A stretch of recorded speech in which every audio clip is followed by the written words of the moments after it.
Exactly. Well, but it's showing that your spouse is not coming first, and it's something that you need to work on, because you putting yourself and your own feelings over them. Right. I understand people like, put me first, then stay single. If you want to put me first, stay single, because that ain't gonna work. That type of mindset does not work in no marriage. You putting you first. It's about being selfless, you know. Allen&Eve here to help you believe that marriage is not a game. Talk to him, girl. You asking me to not be friends with my ex on social media, and I choose to continue to be friends with him. What up, though, everybody? This is Allen&Eve podcast. We appreciate y'all for stepping in here, kicking it with us. You know what I'm saying? Stay locked in to the end. You know it. Y'all better. So, Buttercup, I'll let you go ahead. Okay, so the topic today, because I had a brother in Christ reach out to me about this, okay? And shout out to you. You know who you are. I don't like to put people out on blast, and no. We ain't here for that. So he just wanted to know if we had a video on how us as couples should not still be friends with exes on social media. Married. If I ask you not to be friends with your ex, vice versa, you ask me, and then I just continue on, and I'm like, well, I don't see no issues with it. I'm going to just continue to do it. And just disregard what you just said. And expect my relationship to be good. Expect my marriage to, expect that person to just understand. That's totally inappropriate. It's not. Because that's now not you're okay. Putting negative thoughts in my mind to think that the worst of this situation, something might be happening. Because y'all used to like each other. Y'all used to flirt. Y'all used to do little things together. Y'all used to be a couple. How am I supposed to know that is over? Those feelings are gone. I don't know that. Only way I'm going to know that if you reassure me of it by disconnecting from that individual. Now, if y'all have some type of business or whatever, or any type of, I don't know. No. That y'all shouldn't cancel. They ain't got no business. Right, together. you gonna have to figure that out. Especially with your husband, you should be choosing your husband over everybody. You need to be getting rid of that business or whatever. I don't know. Lose the money. Thank you for taking my shoe off. I don't know why you did that, but I guess you felt like. I'm sitting here being mischievous, but I'm listening. But I'm too old for this. But when it comes to marriage, like I talked to you about, when it comes to marriage, there are rules, there are guidelines that we have to follow. Principles too, that we have to follow to have a successful, healthy marriage, because it's not just one. We are joined together. It's not just you doing whatever you want, me doing whatever I want to do. We have to.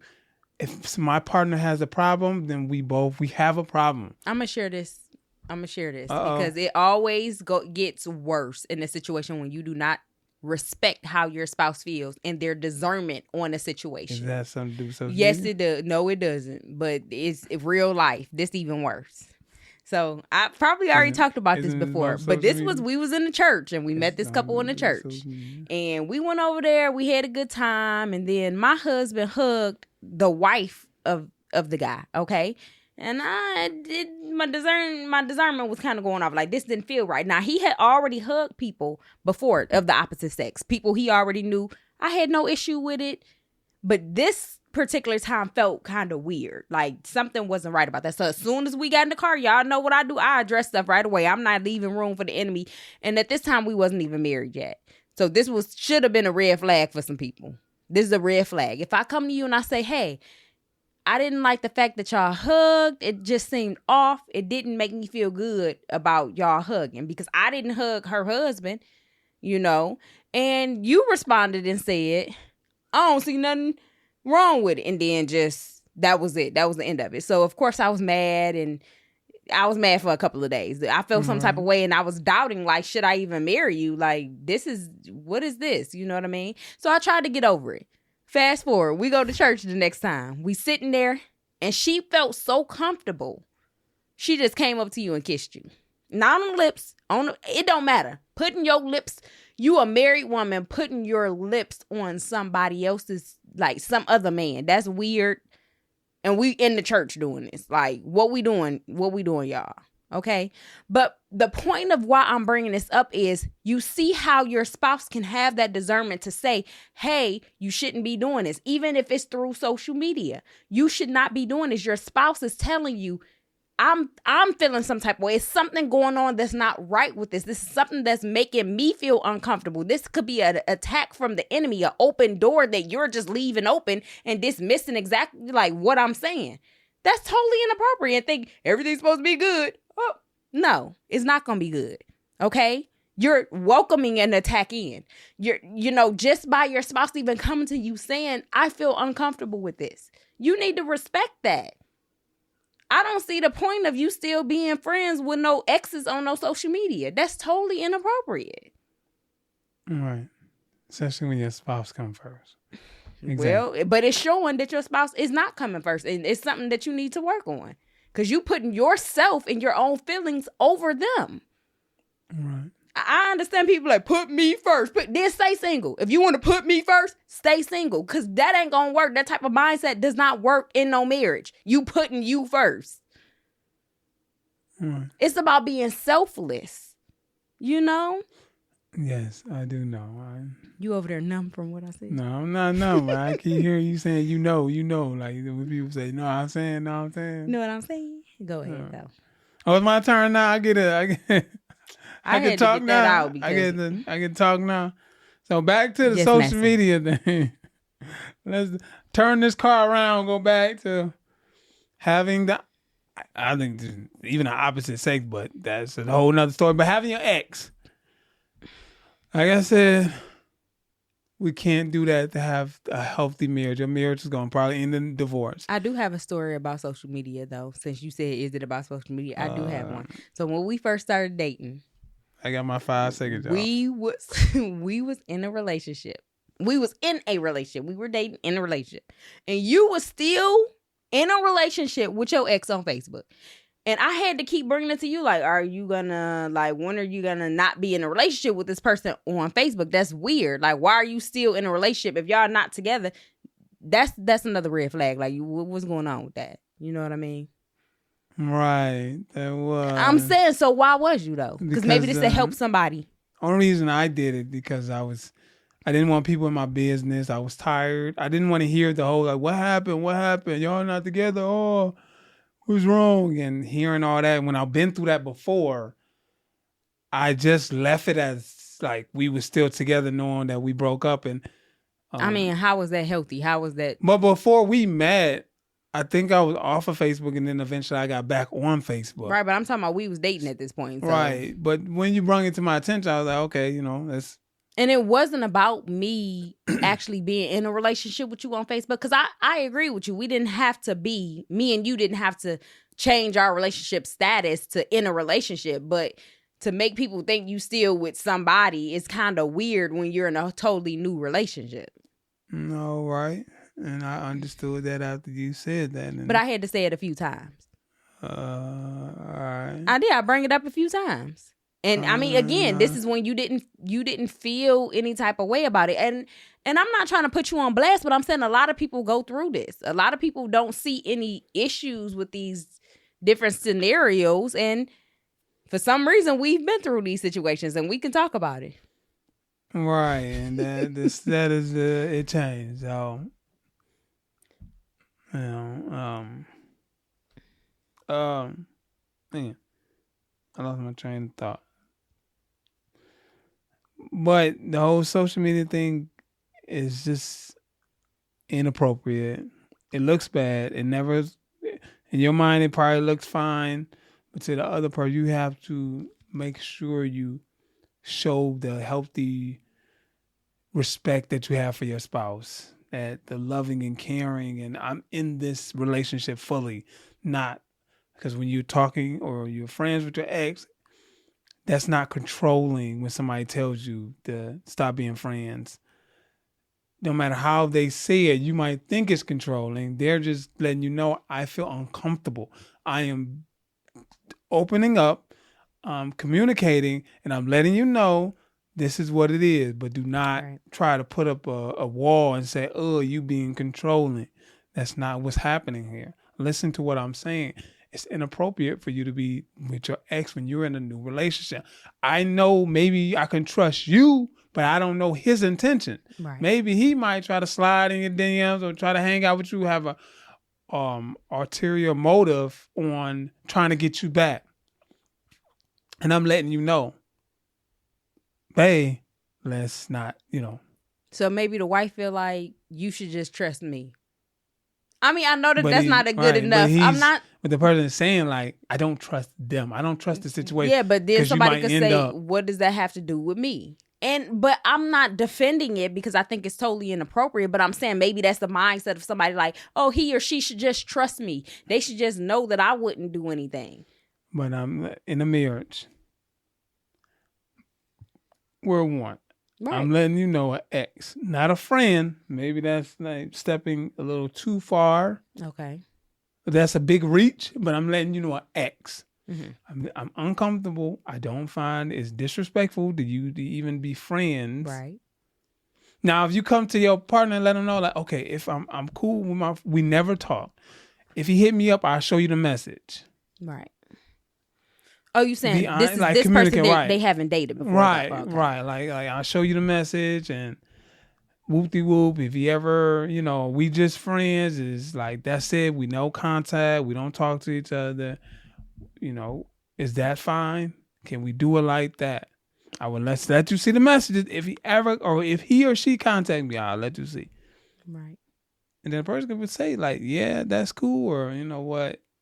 I feel uncomfortable with that. And sometimes you have to respect. You have to be like, okay, cool. I respect that. I guess it has been a situation with me too. I'm just thinking, because it's not always you, but it's been where one of my exes, when we was kids, basically, we got together. But then me and him ended up being friends. You know what I mean? So it was like a childhood dating. And then having talked to this person, he reached out, sent a message. And then you felt some kind of way. You came to me and you was like, why are they messaging you or something? And I definitely dismissed. I'm like, I'm not doing nothing with this person. Like, I still messaged the person. Like, I gave them my telephone number and everything. Like, text me because I'm not on social media. And person just texted me, see how I was doing, told me he was proud of me. I said the same thing. He's married. He has children. I'm married. I have children. Just was checking up on me. Like, that. It was just as simple as that. Haven't talked to him since. It was no alternative, whatever you said. It was nothing like some type of bad intention or some type of let me slide in her DMs and meet up secretly. And it wasn't that. But I do think that people should just respect those boundaries. But it is kind of hard to because I felt like an obligation. I felt like, man, what if something happened to him? What if he need some advice on something, since we do, we doing all of this relationship stuff, or maybe he going through something in his marriage or something. I don't know, but yeah, so we both have been in some. What we saying in marriages, they have a strong communication, strong enough that you have to be thoughtful of your partner, not of your own feelings. Your feelings come last. Your thoughts and what you want go last, and you consider your partner first on that situation. Hey, my partner don't like it. Hey, okay, let me put myself in their shoes. Okay, they don't know them.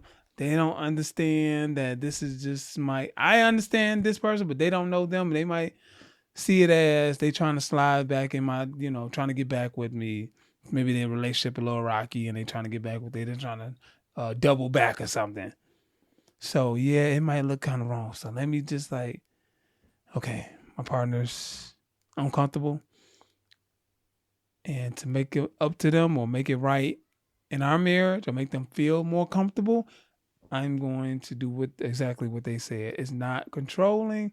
It's just them expressing. We get that mixed up with every time they express something, it seems like that must be controlling. We're improperly naming certain things, diagnosing the wrong thing, as calling it controlling on everything. So now it's hard for me to bring stuff up, because once he brung it up, and then now he could go two ways. He could be like, no, like I have a problem with everything, or he could be like shutting down and like I'm not bringing it up. I feel like every time I bring something up, you don't understand what I'm saying. You're not listening to me. You're not considering my thoughts and my feelings. So I feel like I'm just going to fall back emotionally out this marriage. And that's going to eventually happen. And people think, what happened? What happened to my marriage? I brought it to you. And I told you how I feel about this whole you following your ex. He's like, it's not that big of a deal. You're not considering my feeling. And that hurts. And so that's how you're going to be. Then I just fall back. I just like, forget it. But let me put this out here too, because that's a good point. But I think a lot of times where people have gone through something, when I come to you, and this is totally not right, but this is happening out there. It's some people that's coming, I came to you and I told you something that I didn't like and you dismissed it. So now that has now become the dynamic of the relationship. You dismissing me, I'm dismissing you, and that's just what it is. And what is going to end up in divorce. And in divorce, because now you want me to care about how you feel about something when I'm just say last week I came to you and you totally dismissed what I said about something. So why should I sit here and uphold, or now it's all of a sudden an issue because now you're bringing me something that you're uncomfortable with while in the same breath dismissing what I just said as well. So, right. So it's about lead by example then for the husbands as well. Right, now you can have two sides. Now you can have this. You could go, like I said before, left or right. You could be A or B. Yeah. I can be intelligent in my marriage and say, leave the past in the past and say, hey, you know what, I'm going to consider what you're saying. Or I could do option B and be real petty and real messy and be like, you did this last week and hold on to the past and be like, now is my lick back. Now is my get back. But that's just the dynamic, right, though. And that's how people deteriorate. That's how your marriage start deteriorating little by little. These little subtle things, little by little, and that's how it end up in divorce. But all you have to think in your mind, like, I could just let this go and consider what my partner is saying. Put their feelings first, and I'm gonna have a healthier marriage. But my internal mental thoughts are saying, nah, remember what they said. Now remember they dismiss you, so now it's your turn. My turn. But sometimes you don't even have those thoughts. It's just almost like just natural for you to be like that because again, that's the dynamic. Right. Yeah, we're doing it to one another. And somebody is not being the bigger person to say, okay, this is my time to change the direction and where we're going. And even though, first of all, why are you blurting out? I can't with you. You throw me off when you do that though. But yeah, I forgot what I was about to say. You throw me off. My bad. It's okay. You said somebody being a bigger person. Right, being a bigger person and being that person that's leading you down the right path. Okay, I know that this is how we have been, but we're not going to continue on going tit for tat, and this is not going to continue to be the dynamic of our relationship. So no matter how many times I have to be that bigger person to say, I'm choosing my wife, I'm choosing my wife, I'm choosing my husband, I'm choosing my husband. No matter what that other person is doing, because a lot of times in relationships, it's based off of what they did. Somebody tried one time, like, all right, I'm gonna be the bigger person. Then the next time, it's like, I was the bigger person last time. They need to step up and be the bigger person. And sometimes it takes time. It's consistency, not just I'm gonna be the bigger person, and if they don't, I'm gonna just do what they doing. Right? Come on now. How is that helpful, y'all? How is it helpful? Right. And I see the way helpful our marriage is. I just focus on if it's my turn to be loving, it's my turn to sacrifice, then that's what I need to do instead of thinking about what you did in the past. And it's like my turn to attack now. Right. It's my turn to give you the same energy. To give you the same energy. Right. You want to do that? So we can't. That's what happens. You can't think like the world. You can't think like you're single. You have to have a different mindset, a different just thought pattern. Just I like that marriage mindset. Yeah, marriage mindset. You want a different mindset when you're married. You can't. You have to leave the past in the past, and you have to think different. You have to think different. That's why so many people are getting divorced because they're not thinking properly in a marriage. They're not thinking as one. Oh, one. Being joined together as one. They're still thinking from a single point of view, as if you could still make the same movements or have the same thought process as a single. No. And it's tough to be.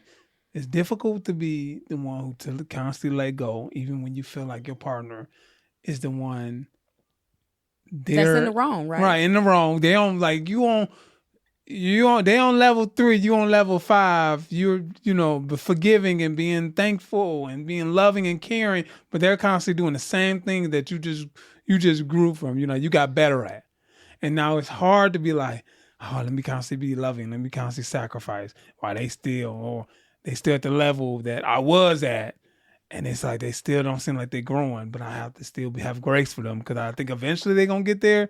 I think they should have been there by now, but.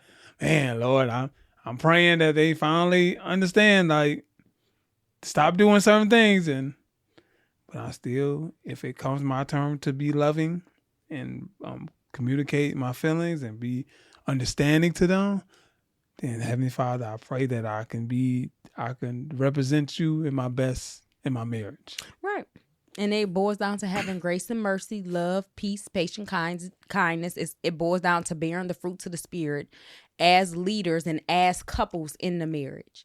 We're supposed to be bearing these fruits. Our marriage is supposed to be fruitful. Okay. So if I need patience, I should be able to take some from you, some of your patience, because I'm a reflection of you in a way, just like you're a reflection of Christ. And again, nobody is perfect around here, but we're we're moving forward.